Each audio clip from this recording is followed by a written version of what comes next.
We are going to learn about plasma membrane. This is our fourth chapter. అసలు plasma membrane అంటే ఏంటో first చూద్దాం. మనం already first లెసన్లో చదివాం. ప్లాస్మా మెంబ్రేన్ అనేది సెల్ని బౌండరీ లైన్లో కవర్ చేస్తూ ఉంటుంది అని, ఇది సెల్లో ఉన్న ఇన్నర్ కంటెంట్ని ప్రొటెక్ట్ చేస్తూ ఉంటుంది అని, సెల్లోనికి మెటీరియల్ని ఎలో చేయటం, సెల్ నుంచి మెటీరియల్ని అవుట్ సైడ్కి ఎక్స్పెల్ చేయటం, ఏ మెటీరియల్ని సెల్లోనికి ఎంటర్ చేయాలో సెలెక్ట్ చేసి సెల్లోనికి ఎంటర్ చేస్తుందని, సెల్లో నుంచి అవుట్ సైడ్కి ఎగ్జిట్ చేసే మెటీరియల్ని సెలెక్ట్ చేసి బయటికి పంపిస్తుంది అని మనం ఆల్రెడీ ఫస్ట్ లెసన్లో నేర్చుకున్నామమ్మా. ఈ లెసన్లో ప్లాస్మా మెంబ్రేన్ ఎలా వర్క్ చేస్తుంది, ప్లాస్మా మెంబ్రేన్ వర్క్ ఏంటి అనేది ఈ లెసన్లో క్లియర్గా నేర్చుకుంటాము.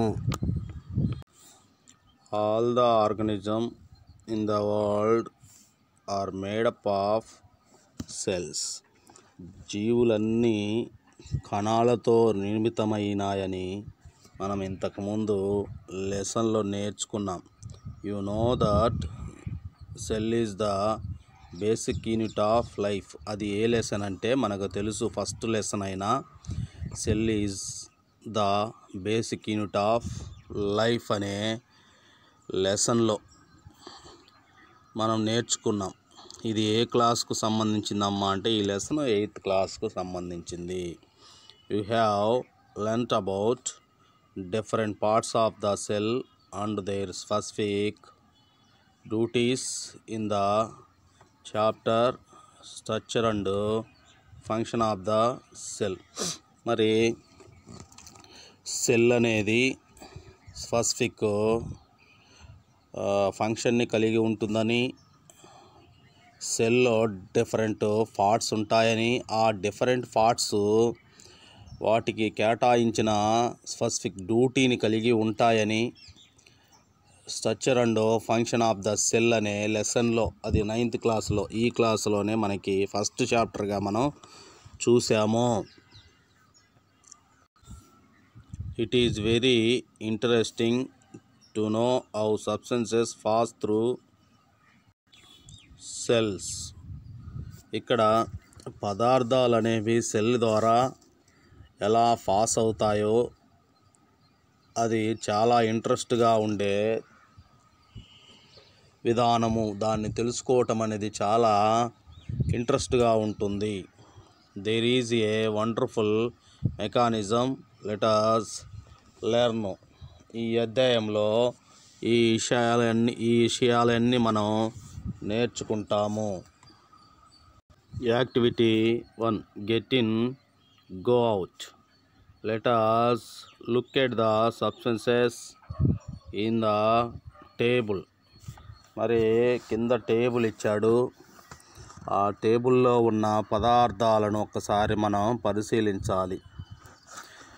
ఏంటివంటే కణములోనికి వచ్చేవి, కణము నుంచి వెళ్ళేవి ఏంటివో ఒక్కసారి టేబుల్లో మనం పరిశీలించవచ్చు.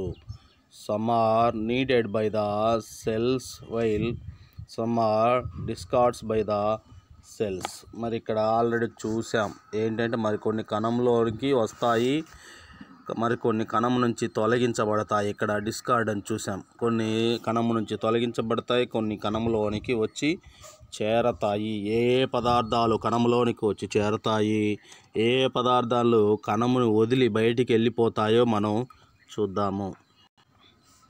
Substances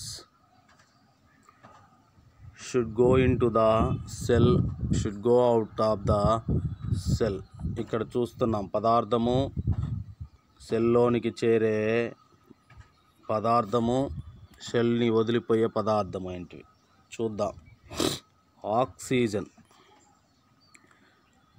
should go into the cell, సెల్లోనికి ఆక్సిజన్ ఎంటర్ అవుతుంది, సెల్ని వదిలి వెళ్ళదు. గ్లూకోజ్ కూడా సెల్లోనికి ఎంటర్ అవుతుంది, సెల్లోనికి వెళ్తుంది, సెల్ని వదిలి వెళ్ళదు. ప్రోటీన్స్ కూడా సెల్ లోపలికి వెళ్తాయి, సెల్ని వదిలి వెళ్ళవు. fats should go into the cell,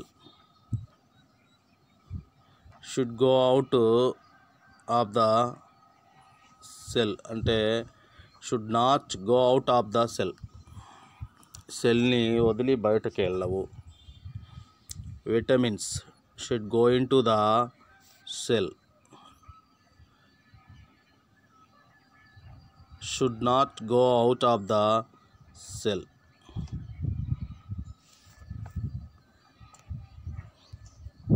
next minerals should go in to the cell, cell లోపలికి వెళ్తుంది, సెల్ని వదిలి బయటికి వెళ్ళదు. కార్బన్ డైఆక్సైడ్,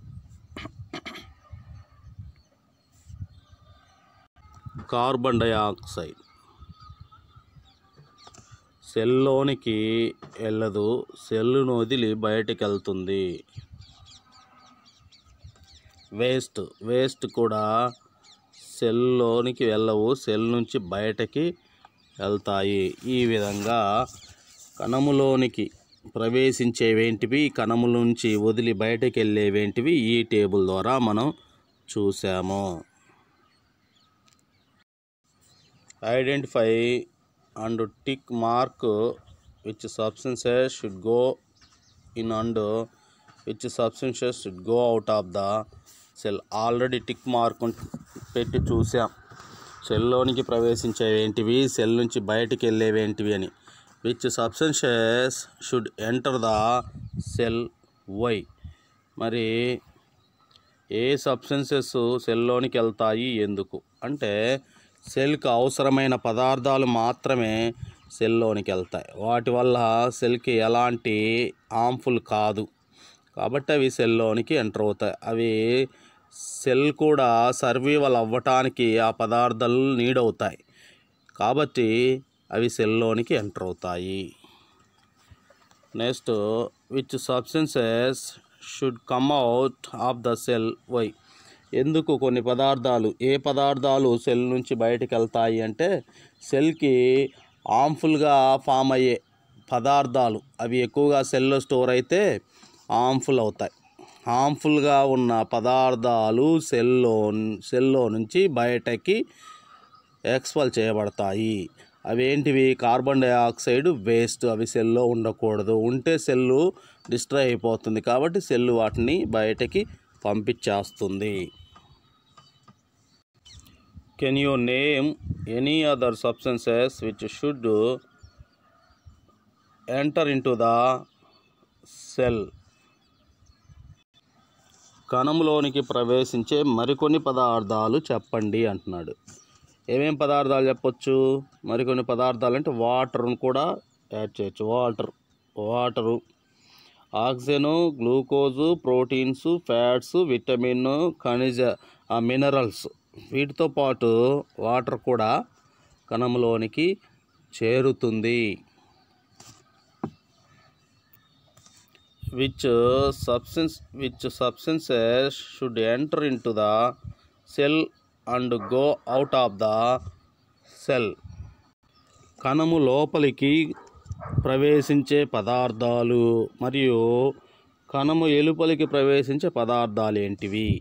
మరి కణము లోపలికి ప్రవేశించే పదార్థాలు oxygen, glucose, proteins, fats, vitamins, minerals. ఇవి కణము లోపలికి ప్రవేశించేవి. Carbon dioxide, waste. ఇవి కణం అవుట్ సైడ్కి వెళ్ళేవి, కణం బయటకి వెళ్ళేవి. You know that cell performs different functions. సెల్లో డిఫరెంట్ ఫంక్షన్స్ అనేవి పర్ఫార్మింగ్ అవుతాయి. For this different types of substances are required by the cell. మరి సెల్లో వివిధ రకాల ఫంక్షన్స్ అనేవి జరుగుతాయి, డిఫరెంట్ ఫంక్షన్ జరుగుతాయి. ఈ డిఫరెంట్ ఫంక్షన్స్ పర్ఫార్మింగ్ అవ్వటానికి సబ్స్టెన్సెస్ రిక్వైర్డ్ అవుతాయి. దేనికి? సెల్కి. These are solid like glucose, liquid like water and gas like oxygen. ఏమేమి పదార్థాలు సెల్లో ఫంక్షన్స్ జరగడానికి రిక్వైర్డ్ అవుతాయంటే సాలిడ్ పదార్థమైన గ్లూకోజు, లిక్విడ్ అయిన వాటరు, గ్యాస్ అయిన ఆక్సిజన్. ఇవి నీడ్ అవుతాయి సెల్లో డిఫరెంట్ ఫంక్షన్స్ పర్ఫార్మింగ్ అవటానికి. To understand the entry or exit of substances through the cell, let us do the following activities. మరి ఫాలోయింగ్ యాక్టివిటీస్ మనం స్టడీ చేయటం వల్ల పదార్థాలు సెల్లోనికి ఎలా ఎంటర్ అవుతాయి, ఎలా ఎగ్జిట్ అవుతాయి అనేది మనకి అండర్స్టాండింగ్ అవుతుంది. For doing these activities we have to prepare different solution. మరి ఈ యాక్టివిటీ చేయడానికి డిఫరెంట్ సొల్యూషన్స్ అవసరం అవుతాయి. వాటిని మనం ప్రిపేర్ చేసుకోవాలి. ఎలా ప్రిపేర్ చేయాలో నేర్చుకుందాము. Preparing sugar solution. To prepare sugar solution we need sugar and water. Sugar సొల్యూషన్ని ప్రిపేర్ చేయడానికి మనకి షుగర్ అండ్ వాటర్ అనేది అవసరం అవుతుంది. In a sugar solution, sugar is the solute and water is the solvent. ఈ sugar సొల్యూషన్లో sugar అనేది salute, water అనేది solvent. Sugar dissolves in water farming sugar solution. Sugar అనేది వాటర్లో డిజాల్వ్ అయ్యి షుగర్ సొల్యూషన్ని ఫామ్ చేస్తుంది. మరి మీకు ఇక్కడ ఒక్కసారి చూసాం సాల్యూట్ సాల్వెంట్. ఏదైతే డిజాల్వ్ అయ్యే నేచర్ని కలిగి ఉంటుందో దాన్ని సాల్యూట్ అని అంటాం. ఏదైతే డిజాల్వ్ చేసుకునే నేచర్ని కలిగి ఉంటుందో దాన్ని సాల్వెంట్ అంటాం. ఇక్కడ సాల్వెంట్ సాల్యూట్ రెండూ కలిస్తే సొల్యూషన్ ఏర్పడుతుంది. చూడండి, మరి సాల్యూట్ కంటెంటు తక్కువగాను సాల్వెంట్ కంటెంట్ ఎక్కువగాను ఉంటాయి సొల్యూషన్లో. ఇప్పుడు ఆల్రెడీ చెప్పా, సాల్యూట్ అంటే డిజాల్వ్ అయ్యే నేచర్ని కలిగి ఉంటుంది, సాల్వెంట్ అంటే డిజాల్వ్ చేసుకునే నేచర్ని కలిగి ఉంటుంది. కాబట్టి డిజాల్వ్ చేసుకునే నేచర్ వాటర్కు ఉంటుంది కాబట్టి దాన్ని సాల్వెంట్ అని అంటాం. డిజాల్వ్ అయ్యే నేచరు షుగర్కు ఉంటుంది కాబట్టి దాన్ని సాల్యూట్ అని అంటాము. Preparation of saturated solution. In a preparation of saturated solution, ఏంటి saturated solution అంటే చూద్దాం. Take 100 ml of water in బీకర్లో 100 ml వాటర్ని తీసుకోవాలి. యాడ్ షుగర్ ఆర్ సాల్ట్, షుగర్ని కానీ సాల్ట్ని కానీ యాడ్ చేయాలి. Stir till it is dissolved, దాన్ని కరిగేటట్లు వాటర్లో కరిగేటట్లు స్టిర్రిట్ చేయాలి, కలదిప్పాలి. Repeat it till little amount of it is left at the bottom of the beaker which will not dissolve. This is the saturated solution of the sugar salt in cold water. ఈ 100 ml వాటర్లో ఎలా షుగర్ని కానీ సాల్ట్ని కానీ కరిగించాలి అంటే మనం ఒక రాడ్ సహాయంతో ఏం చేయాలి, వాటర్ని స్టిర్రిట్ చేస్తూ కలదిప్పుతూ షుగర్ని కొంచెం కొంచెం అమౌంట్తో వేస్తూ ఉండాలి. ఎప్పటిదాకా వేస్తూ ఉండాలి, షుగర్ కానీ సాల్ట్ కానీ కరగకుండా అడుగు భాగానికి చేరేంత వరకు ఈ షుగర్ని కానీ సాల్ట్ని కానీ వాటర్కి యాడ్ చేయాలి. అలా షుగర్ అనేది కరగకుండా అడుగు భాగానికి చేరేంతవరకు కలదిప్పుతూ ఉండాలి. అలా చేరిన తరువాత ఈ షుగర్ కానీ సాల్ట్ కానీ వాటర్లో వేయటం ఆపేయాలి. అలా ఆపేసి అడుగుకు చేరిన బాటంకి చేరిన ఆ సాల్ట్ని షుగర్ని ఏం చేయాలి, ఈ గ్లాస్ రాడ్డుతో స్టిర్రిట్ చేస్తూ కలదిప్పుతూ మొత్తము డిజాల్వ్ అయ్యేటట్లు చూడాలి. అలా ఏర్పడిన సొల్యూషన్నే సాచురేటెడ్ సొల్యూషన్ అని అంటాము. ఈ విధంగా సాచురేటెడ్ సొల్యూషన్ని మనం ప్రిపేర్ చేయవచ్చు. ఈ సాచురేటెడ్ సొల్యూషన్ని తయారు చేయడానికి మనం ఎలాంటి వాటర్ని తీసుకోవాలి అంటే కోల్డ్ వాటర్ని తీసుకోవాలి, హాట్ వాటర్ని తీసుకోకూడదు, కోల్డ్ వాటర్ని తీసుకోవాలి. ఎందుకు కోల్డ్ వాటర్ని తీసుకోవాలి అంటే హాట్ వాటర్ కంటే కోల్డ్ వాటరు ఎక్కువ సాల్ట్ని కానీ తర్వాత షుగర్ని కానీ డిజాల్వ్ చేసుకునే నేచర్ని ఎక్కువగా కలిగి ఉంటుంది. అందుకే కోల్డ్ వాటర్ని మాత్రమే తీసుకోవాలి. Which one is more concentrated solution? Take 3 beakers with 100 ml of water in each. మరి ఒక 3 బీకర్స్ని తీసుకొని ఈ 3 బీకర్స్లో ఈచ్ బీకర్లో 100 ml వాటర్ని తీసుకోవాలి. Add half teaspoon of sugar to the first beaker, 1 teaspoon full to the second, and 1 add a half teaspoonful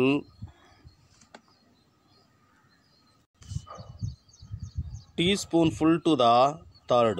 ఇక్కడ ఏం చేయాలి అంటే 3 బీకర్స్లో ఒక బీకర్లోనేమో హాఫ్ టీ స్పూను షుగర్ని యాడ్ చేయాలి, రెండో బీకర్లో 1 స్పూను షుగర్ని యాడ్ చేయాలి, మూడో స్పూన్లోనేమో 1.5 స్పూను షుగర్ని యాడ్ చేయాలి. Compare the 3 solution and answer the following. మరి 3 బీకర్స్లో ఉన్న సొల్యూషన్ని కంపేర్ చేసి కింద ఇచ్చిన క్వశ్చన్స్కి ఆన్సర్ చేద్దాం. The solution of which beaker will the most sugary. ఏ బీకర్లో ఎక్కువగా స్వీట్నెస్ ఉంటుంది? ఏ బీకర్లో ఉంటుంది? థర్డ్ బీకర్లో ఉంటుంది. ఎందుకు? ఫస్ట్ బీకర్లో హాఫ్ స్పూన్ స్వీట్ని వేసాము, సెకండ్ దాంట్లో 1 స్పూన్ వేసాం, థర్డ్ దాంట్లో 1.5 స్పూన్ వేసాం. కాబట్టి థర్డ్ బీకర్లోనే ఎక్కువగా స్వీట్నెస్ అనేది కనిపిస్తుంది. What is the reason? దానికి రీజన్ ఏంటి? ఆల్రెడీ ఇప్పుడే చూసాం. Can you convert the solution of beaker first into solution of beaker. మరి ఇక్కడ ఏంటి అంటే ఇక్కడ మొదటి బీకర్లోని ద్రావణాన్ని మూడో బీకర్లోని ద్రావణంగా మార్చగలమా అంటే మార్చగలం. ఎందుకు ఎలా మార్చగలమంటే ఆల్రెడీ హాఫ్ స్పూన్ వేసాం కదా, దాంట్లో థర్డ్ బీకర్లో 1.5 స్పూన్ వేసాం కదా, దీంట్లో 1 స్పూను షుగర్ని యాడ్ చేస్తే ఆల్రెడీ దాంతో ఈక్వల్ అవుతుంది. How can we make the solution of the third beaker indicate to the of the first? మూడో బీకర్లోని ద్రావణాన్ని ఫస్ట్ బీకర్ ద్రావణంగా ఎలా మార్చగలం?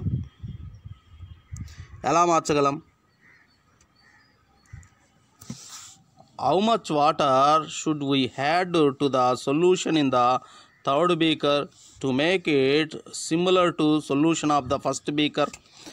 ఎలా మార్చగలం? మరి ఎంత వాటర్ని కలిపితే ఫస్ట్ బీకర్లో ఉన్న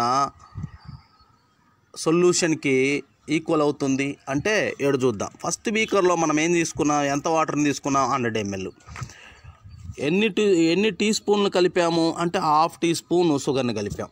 ఇప్పుడు హాఫ్ టీ స్పూను 100 ml వాటర్కి షుగర్ని కలిపాం, అది షుగర్ సొల్యూషన్గా తయారైంది. ఇప్పుడు థర్డ్ బీకర్లో 100 ml వాటర్ని తీసుకున్నాం. ఎన్ని టీ స్పూన్లు కలిపాము? 1.5 టీ స్పూన్లు కలిపాం. ఇప్పుడు 1.5 అంటే ఇక్కడ కలిపింది ఫస్ట్ బీకర్లో కలిపింది హాఫ్, 1.5 అంటే 3 హాఫ్లు చేయాలి. అంటే ఒక హాఫ్కి 100 ml వాటరు. ఓకేనా? అలా చేస్తే 100 ml వాటర్కి 3 హాఫ్లు కలిపాం కదా.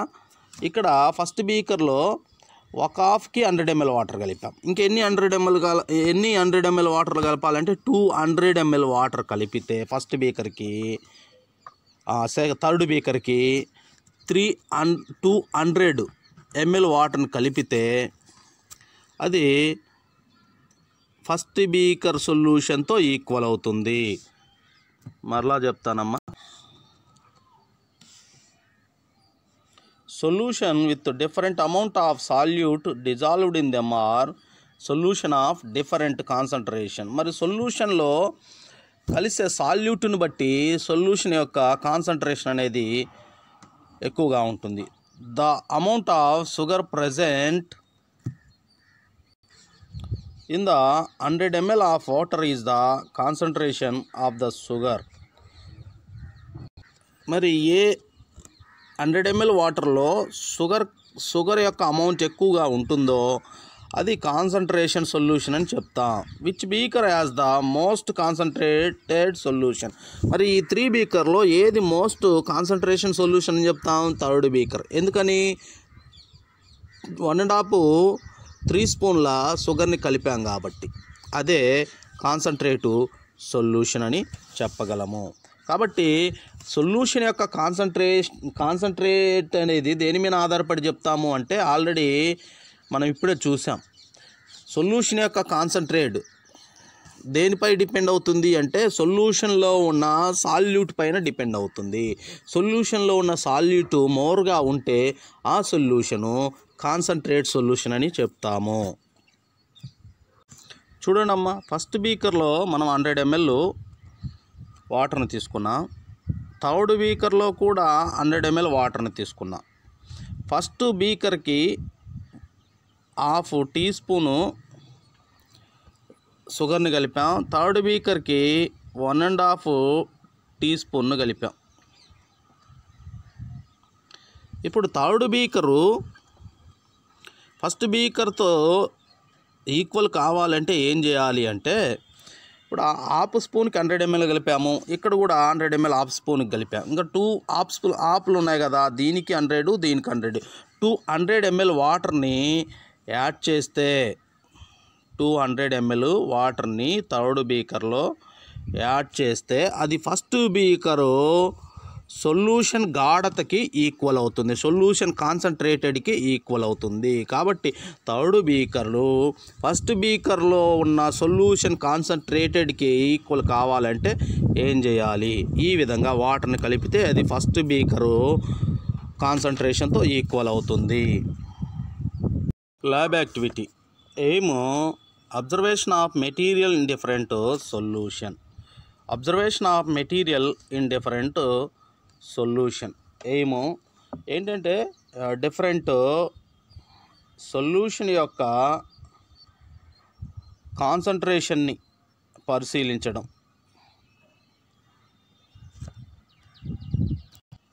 ఏమేమి చూసాము? Observation of material in different solution. మరి డిఫరెంట్ సొల్యూషన్స్లో మెటీరియల్ని ఉంచి ఆ సొల్యూషన్ యొక్క గాఢతని పరిశీలించడం. Material first 2 beakers, tap water, sugar, dry grapes or కిస్మిస్, ఇవి కావాల్సిన మెటీరియల్. మరి ప్రొసీజర్ ఎలా చేస్తారో చూద్దాము. Procedure: take 100 ml of water in a beaker. బీకర్లో 100 ml వాటర్ని తీసుకోవాలి. Keep dry raisin in it.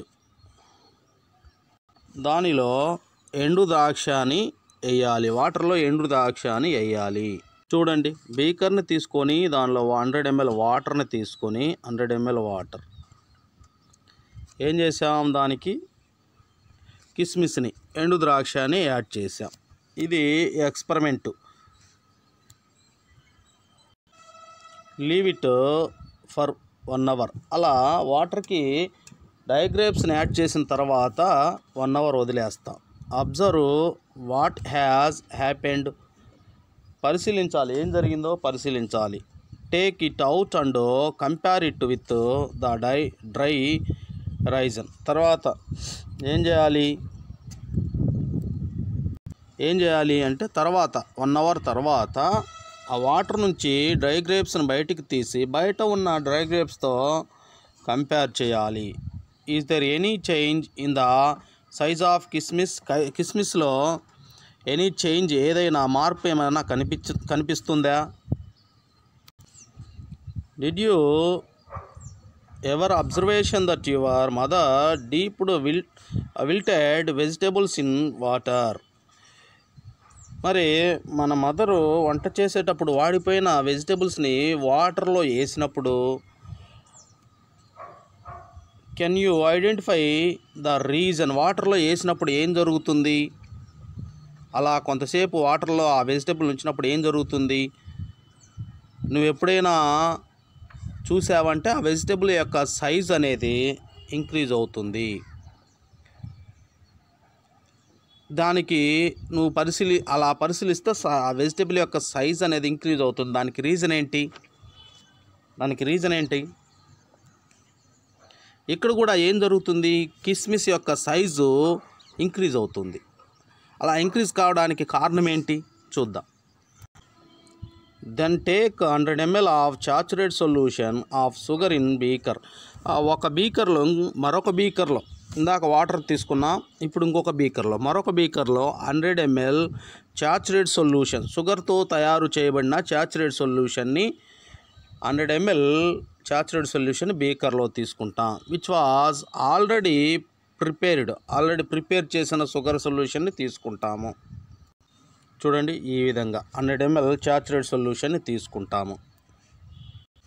Keep swollen కిస్మిస్ of the previous activity or fresh grape or carrot in it. ఇందాక వాటర్లో, ఫ్రెష్ వాటర్లో కిస్మిస్ ఉంచినప్పుడు దాని సైజ్ ఏమైంది, ఇంక్రీజ్ అయింది. ఆ ఇంక్రీజ్ అయిన స్మోలెన్ అయిన కిస్మిస్ని ఇప్పుడు ఎక్కడ ఉంచాలి, ఈ సాచురేట్ సొల్యూషన్లో ఉంచాలి. ఓకేనా, ఇది లీవ్ ఇట్ ఓవర్ నైట్, ఒక రాత్రంతా అలా సాచురేట్ సొల్యూషన్లో కిస్మిస్ను వదిలేయాలి. And observe in the next morning what happens, next morning ఉదయాన్నే దాన్ని పరిశీలించాలి. ఏం జరిగిందో మనం చూడాలి. Do you find any change in the size of కిస్మిస్ సైజులో ఎలాంటి చేంజ్ ఉంది పరిశీలించాలి. చేంజ్ ఉంటుందా అంటే ఖచ్చితంగా చేంజెస్ అనేది కనిపిస్తుంది. ఎలాంటి చేంజ్ కనిపిస్తుంది, సాచురేట్ సొల్యూషన్లో కిస్మిస్ ఉంచినప్పుడు అంటే కిస్మిస్లో ఉన్న వాటర్ అంతా సాల్ట్ సొల్యూషన్లోనికి ఎంటర్ అయ్యి కిస్మిస్ సైజ్ మరలా ఏమవుతుంది, ఇక్కడ డిక్రీజ్ అవుతుంది. అలా జరగడానికి కారణం ఏంటి, మరి వాటర్లో కిస్మిస్ సైజ్ ఇంక్రీజ్ అవ్వడానికి కారణం ఏంటి చూద్దాం. ఇక్కడ ఇన్ ద ల్యాబ్ యాక్టివిటీ 2Aలో అంటే ఫస్ట్ మనం 2A అంటే ఫస్ట్ వాటర్ని తీసుకొని చూసింది. 2A అంటే ఫస్ట్ మనం వాటర్ని తీసుకొని వాటర్లో కిస్మిస్ని వేసాం కదా, అది 2A. In the lab activity 2A water is moving from beaker to ఎక్కడికి, కిస్మిస్. అంటే ఇక్కడ బీకర్ నుంచి వాటర్ కిస్మిస్లోనికి ఎంటర్ అయ్యాయి. ఇది 2A యాక్టివిటీలో. Next in the lab activity 2B water is moving from dash to dash అన్నాడు. అంటే ఇక్కడ వాటర్ ఎక్కడి నుంచి ఎక్కడికి వచ్చింది అంటే 2B water is moving from కిస్మిస్ టు బీకర్. ఎక్కడికి వచ్చిందమ్మా, కిస్మిస్లో ఉన్న వాటర్ బీకర్లోనికి వచ్చింది. ఓకేనా, ల్యాబ్ యాక్టివిటీ 1లోనేమో 2Aలోనేమో బీకర్లో ఉన్న వాటర్ కిస్మిస్లోనికి ఎంటర్ అయ్యాయి.